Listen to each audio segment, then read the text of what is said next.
करना है ताकि मैं जनता के लिए कुछ कर सकूं। नॉमिनेशन पूरा हो चुका है, कितना टेंशन फ्री नॉमिनेशन करना तो प्रक्रिया भी कर लिए, अब जनता के बीच में जाना है। विधानसभा में इस बार किससे टक्कर होगी? सरकार का इसमें कुछ नहीं है, जनता जिसके साथ है बस ही कुछ। प्राणपुर विधानसभा क्षेत्र के जनता को क्या संदेश देना चाहते हैं? यही जनता यही संदेश देना चाहेंगे, मैं प्राणपुर का बेटा हूँ और इस बार आगे बढ़ रहा हूँ, आप लोग साथ दीजिए ताकि हम लोग सब मिल करके प्राणपुर की व्यवस्था को बदल सकें। आपकी मेन क्या मुद्दा रहेगा? इस बार उनका मुद्दा जनता से यही रहेगा कि जो विकास हम किए हैं वो विकास की रफ्तार नहीं रुकेगी, वो विकास होता रहेगा और जनता का जो प्यार आशीर्वाद मिला है उसी पे हम खड़े उतरेंगे। कई कामों को लेकर लगातार चर्चा होता है, कुछ काम बाकी रह गए, उसको लेकर क्या ही रहे? उसको लेके जो काम बचा हुआ है वही विरोधी लोग वही काम को बार बार बोल रहे हैं, ये विकास नहीं हुआ है, और जो काम हो गया उसके बारे में तो कोई विरोधी नहीं बोल रहे हैं। तो हमारा ये रहेगा कि जो बचा हुआ है तो वो हम हर हाल में पूरा करेंगे। निशा सिंह का ये वादा है अपनी जनता से। मैडम टक्कर किससे है, क्या मानते हैं टक्कर किससे? अभी तो नॉमिनेशन भी सबका नहीं हुआ है सुब्रत जी, सबका नॉमिनेशन पहले होने दीजिए तब बताएंगे टक्कर किससे है। पहली बार जनसुराज है उस सीट से, जनसुराज को लेकर कुछ समीकरण में फेरबदल देख रहे हैं कुछ इस तरह की? ऐसा कुछ नहीं है, हमारे जो वोटर है हमारे साथ है। Thank you. ना ही स्थानीय विधायक ने किया, तो आने वाले दिन में प्राणपुर विधानसभा सहित पूरे जिले में इंडिया गठबंधन की सरकार में तरक्की होगी, डेवलपमेंट होगा और उस रास्ते में हम लोग आगे बढ़ेंगे। और जो नीतीश कुमार और भाजपा की सरकार लगातार अपने निकम्मेपन का इजहार कर रहा है उसका हम लोग पर्दाफाश करेंगे। राष्ट्रीय मुद्दे से लेके स्थानीय मुद्दे से लेके तमाम चीज़ों को हम लोग बाकी से रखते हैं। आने वाले दिन में ये सरकार जो निकम्मी है और जो लोग को गुमराह किया हुआ है, युवा बेरोजगार है, पलायन करने पर मजबूर है, उनके पास कोई रोजगार की संसाधन नहीं है, ये तमाम मुद्दे होंगे आने वाले दिन में अनुकूलता के साथ हम लोग लड़ेंगे। किस विधानसभा से आपने जारी की है जिसमें आपको बरारी से टिकट दिया गया रातों रात? नहीं, मैं अभी बरारी से भी नामांकन करने जा रहा हूँ। दोनों जगह से? मैं दोनों जगह चुनाव लड़ूंगा। यहाँ से भी कांग्रेस से, वहाँ से भी? जाहिर सी बात है, संबल दिया है, फिर पार्टी का बल आपको एक ही जगह मिला है। अभी अब पता चल जाएगा। क्लियर कर दिया गया पार्टी हम दोनों जगह से नामांकन करने जा रहे हैं जी, बरारी और प्राणपुर से जी। अभी इसके बाद हम बरारी जा रहे हैं नामांकन करने के लिए और उसके बाद फिर हम हमारी जो सबसे पहले मैं आप सभी के चैनल से के माध्यम से मैं प्राणपुर विधानसभा के सभी सम्मानित मतदाता भाइयों बहनों को दीपावली एवं छठ के हार्दिक बधाई एवं शुभकामनाएं देता हूं। और मैं आज जो है हम जो है MIM पार्टी के जो बैनर तले हम काम किए और हमें टिकट नहीं मिल पाया किसी कारण, बस दूसरे जगह के आदमी को रातों रात टिकट दे दिया। तो हमारे जो है जितने चाहने वाले हैं उनके द्वारा हमें पूरा प्रेशर दिया गया कि कल जो है आपको नॉमिनेशन करना है। हम जो है आज अपना जो है जनता का बात को लेकर और उसको हम नकार नहीं पाए, हम सबके साथ मिले जुले हुए हैं और हम आज नॉमिनेशन किए प्राणपुर विधानसभा 66 से। और मुझे प्राणपुर की जनता जो है, हम एक गरीब का बच्चा को पार्टी के द्वारा शहीद कर दिया गया, हमें कत्ल कर दिया गया, हमें खटा करके, और हमें जो है हम पूरा जो है टॉर्चर, शारीरिक और मानसिक टॉर्चर के बाद हमें जो कल रात में हमारा जो है परसों रात में 18 तारीख के दिन हमको बोला कि कल सवेरे टिकट देंगे।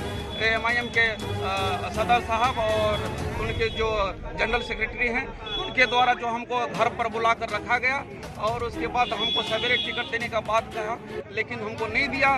वो लोग जो है सवेरे जो है फील्ड में घूमने के बहाने से निकल गए और तब हम जो है रोध होकर के हम अपने क्षेत्र में आए, जनता से मिले। जनता का कहना है कि आप तो हम लोग जानते हैं, आप चुनाव लड़िए, हम लोग आपके साथ हैं। मैं अभी जिला परिषद के रूप में मुझे चुना है आजमनगर का जनता के लिए मैं जितना जिला परिषद में जो काम किया हूँ जिला परिषद क्षेत्र में, अभी कोई जिला परिषद 6 करोड़ रुपया का काम अपना क्षेत्र में नहीं किया है। मैं अपने क्षेत्र में 6 करोड़ रुपया का जो है घाट, श्री घाट, शौचालय, बाउंड्री वाल, नाला उसके बाद इस तरह का ढेरी काम जो है मिट्टी भराई और बढ़िया बढ़िया काम हम जो पब्लिक की डिमांड पर किए हैं और हर दुख दर्द में पब्लिक के सेवा के लिए हम समय पर। आपका एक वीडियो वायरल हो रहा है जिसमें आपने आरोप लगाया किसी पे कि करोड़ रुपया मांगने का। जी, किसी को आपने पैसा भी दिया। हम जो है मेरे पास कुछ एविडेंस भी है, हम पैसा भी दिए हैं, कुछ मोबाइल के टेलीफोन नंबर से दिए हैं, लेकिन ये जो हम अलाकमान जो है असदुद्दीन ओवैसी साहब को जो है इसका सूचना हम दे चुके हैं। इसके लिए हम पहले चुनाव से पहले बेनकाब करेंगे। जो लोग हमारे साथ गद्दारी किया, हमको कत्ल करने का काम किया, गरीब का बच्चा को शहीद करने का काम किया है, हम प्राणपुर के क्षेत्र में जो जनता के पास हम अपना इंसाफ मांगने के लिए हम जा रहे हैं। पैसे देकर टिकट खरीदा गया क्या? जी सर, पैसे देकर जो है। परिचय दीजिए। मेरा नाम अब्दुल सलाम, उम्मीदवार प्राणपुर सभा 66। तो जमीनी स्तर से मजबूत करने के लिए मैं विगत 15 साल और ऐसा कांग्रेस, लेकिन इस चुनाव में जो है पिछले दफा भी हम वाला था, नहीं मिला, मैंने फिर भी कांग्रेस के साथ रहा। तो जब इस बार कांग्रेस पार्टी ने मेरे साथ धोखा दिया, हमें सिंबल नहीं दिया, तो जब उनके बाद अपने तमाम समर्थकों के साथ मैंने बैठा और विचार विमर्श करने के उपरांत हुआ कि नहीं, हमें किसी पार्टी से चुनाव लड़ना चाहिए। तो जब हमें सिंबल नहीं मिला तो जो AIMIM जो पार्टी हैं, तो उनके जो सदर और जो उनके जो नेतागण हैं, लीडरान हैं, उन्होंने हमसे संपर्क किया और बोला कि यदि अगर आप मेरे सिंबल से चुनाव लड़ना चाहते हैं तो मैं सिंबल देने के लिए तैयार हूँ। तो फिर सबों का सलाह हुआ, सलाह मशवरा के बाद मैंने MIM का दामन थामा और उस पार्टी से आकर अपना नामांकन पत्र दाखिल किया। अच्छा, चर्चा AIMIM को लेकर होता है, कम्युनल राजनीति को बढ़ावा था। आप इस तरह के आपकी छवि नहीं है, आप कैसे सेट होंगे? आप नहीं, ये तो आप सभी हमारे मीडिया बंधु सभी साथ जानते हैं कि खनन और आपदा इस देश में किसी से सर्टिफिकेट प्रमाण पत्र लेने की ज़रूरत नहीं है। और मैं दावे के साथ कह सकता हूँ कि MIM जो है इस देश के संविधान और लोकतंत्र को मानने वाली पार्टी है और इस देश के संविधान पर भरोसा रखती है और मैं भी उसी के तहत इस पार्टी में हूँ। कहीं कोई कम्युनल की बात या किसी तरह की बात नहीं है। ये जो बातें हैं ये गलत बातें हैं। आप इस बार प्राणपुर के लेकर काफ़ी कंफ्यूजन है।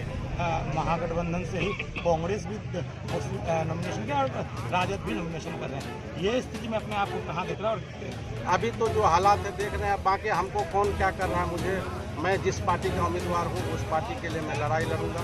और मैंने जो विगत कई सालों से इस क्षेत्र में काम किया है, लोगों के सुख दुख का हिस्सा रहा है और रात दिन लोगों के बीच रहा हूँ, तो मैं व्यक्तिगत तौर पर लोगों के बीच जा रहा हूँ, लोगों का काफ़ी समर्थन मिल रहा है।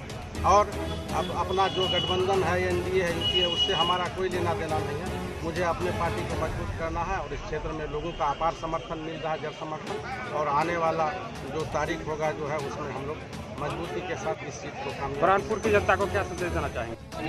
रेलवे में रह करके गरीबों के लिए रथ चलाया, गरीबों को उनके अधिकार देने का काम, तो पुलिस को जो है दिलवाने का मसला है। और हमारे सामाजिक न्याय के नेता हैं तेजस्वी मैडम, और वर्ग जाति को लेके भी और उत्तर देने का भी काम करते हैं। अभी आपने देखा टिकट बंटवारे में भी उन्होंने किया। और ये महिला अल्पसंख्यक प्राणपुर विधानसभा 66 से मुझे अवसर हमारे नेता प्रसाद यादव जी ने चैनल के माध्यम से उनका बहुत बहुत धन्यवाद करती हूँ। मैं अपनी खून का एक भी उनके लिए अगर दे दूँ, अपने नेता के लिए अगर दे दूँ तो भी वो कम है। मैडम, प्राणपुर में कांग्रेस राजद आमने सामने है, फकीर आलम भी कांग्रेस से धनुष है, क्या फर्क पड़ेगा राजनीति में? किस तरह गठबंधन हमारा है और ये जो कहना प्रजातंत्र में सबको अधिकार है, लेकिन उनको तो बराबरी मिला है। अब उनकी सोच क्या है वो उनके ऊपर, हम इस पर नहीं बोल सकते, इसलिए नहीं बोल सकते, ये प्रजातंत्र। उन्होंने दोनों जगह से नामांकन। तो अब क्या मानते हैं, टक्कर किससे है? मैंने कांग्रेस की आपस में टक्कर है या कोई विकल्प है? मेरी टक्कर की नहीं, जनता देख रहे हैं ना, सैलाब आप देखिए पर तबाह हो रही है, लोगों का प्यार वो मेरे साथ। और आप तारीख को भी रिजल्ट के आप सभी को देखने को मिले। राष्ट्र जनता घर में आ रही प्रसाद यादव जी मुख्यमंत्री ने ये हम कानपुर विधानसभा भी महागठबंधन का हर विधानसभा हम लोग जीत कर कांग्रेस के साथ ला रहे हैं ना।